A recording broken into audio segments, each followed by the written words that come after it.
Hello friends, சிகப்பு தண்டு கீரை பொரியல் எப்படி பண்ணுறதுன்னு பார்க்கலாம்.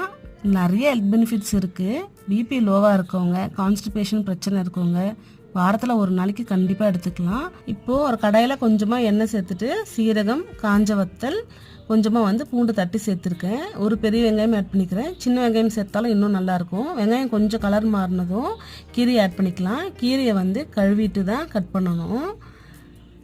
கீரை பாதியாக அளவு குறைஞ்சதுக்கு அப்புறம் தான் நம்ம உப்பு ஆட் பண்ணணும். முன்னாடி உப்பு சேர்த்தோம்னா உப்பு அதிகமாகிறதுக்கு வாய்ப்பு இருக்குது. இது பிகினர்ஸ்க்கு யூஸ் ஆகும். நல்லா கலந்து விட்டுட்டு கீரையை மூடி வேக வைக்கக்கூடாது. இப்போ ஒரு பேஸ்ட் ரெடி பண்ணிக்கலாம். தேங்காய், கொஞ்சமாக சீரகம், தோலோட 3 பல் பூண்டு எல்லாமே கொரகொரப்பாக அரைச்சி ஃபைனலாக மிக்ஸ் பண்ணி கலரி கொடுத்துக்கலாம். 10 நிமிஷத்தில் ரெடி ஆகிடும். நிறைய ஹெல்த் பெனிஃபிட்ஸ் இருக்குது. கண்டிப்பாக ட்ரை பண்ணுங்கள். உங்கள் டயட்லேயும் சேர்த்துக்கோங்க. பாய்.